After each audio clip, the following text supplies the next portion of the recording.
La qualité biologique d'un sol, c'est sa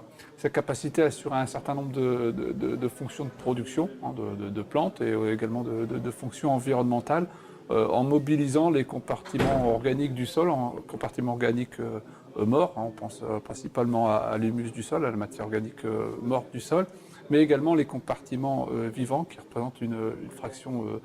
très très faible, hein, de la matière organique totale d'un sol, hein, les bactéries, les champignons, les vers de terre, mais qui ont un rôle essentiel, hein, sur le fonctionnement du sol et notamment sa capacité à fournir notamment des éléments nutritifs pour les cultures, ainsi qu'un certain nombre de fonctions environnementales.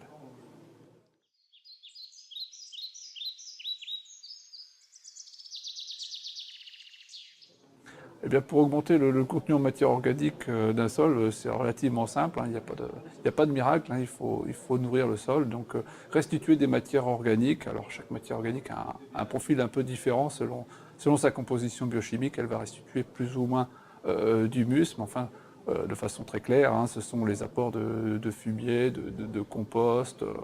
d'effluents, en général, mais également les restitutions de résidus de culture ou d'engrais verts, hein, qui vont permettre d'augmenter les teneurs en matière organique des sols, sachant que l'agriculteur peut aussi agir sur la localisation, hein, de ces matières organiques et notamment éviter de trop les diluer, hein, pour les concentrer en surface, là où elles sont le plus utiles, notamment par rapport aux problèmes de battance par exemple.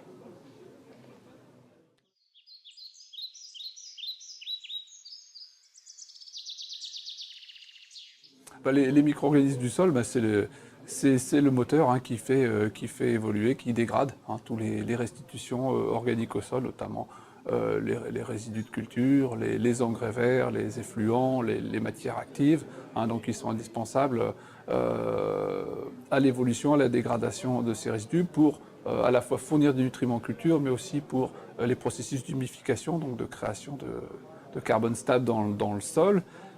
Cette vie du sol, elle a aussi un intérêt par rapport à la structuration du sol, hein, via la bioturbation, notamment par les vers de terre, et par rapport aussi à un certain nombre de fonctions environnementales, hein, comme par exemple les problèmes de ruissellement et d'érosion.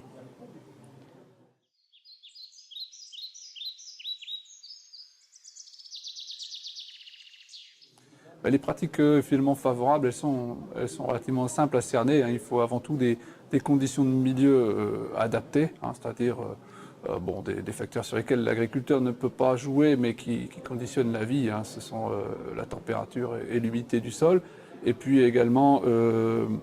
des facteurs sur lesquels l'agriculteur peut agir, hein. Je pense aux aspects structure du sol, tassement du sol, hein, éviter les engorgements qui sont vraiment très néfastes à la vie du sol. Et puis après, on peut stimuler cette vie du sol en, en la nourrissant, hein, tout simplement, donc en faisant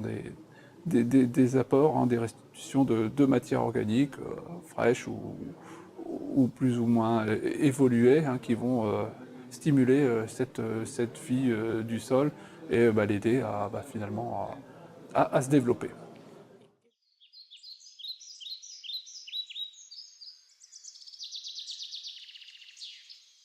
Les produits phytosanitaires, il y a quand même beaucoup de... c'est un sujet qui est assez complexe, où il n'y a pas toujours forcément beaucoup de références, puisqu'il y a énormément de molécules qui existent, hein, sur le marché, hein. Clairement, il y a un certain nombre de molécules qui étaient toxiques, hein, notamment pour les lombriciens, ça s'était clairement mis en évidence, et il y a un certain nombre de ces molécules qui ont été supprimées. L'impact, par contre, sur la vie microbienne, il est plus difficile à cerner, certainement plus faible, et bon, manque peut-être aussi encore de références pour complètement se prononcer sur ce sujet-là, mais a priori, l'impact est beaucoup plus faible, hein, sur l'aspect vie microbienne. Mais par contre, voilà, plus fort sur les aspects voilà, lombriques.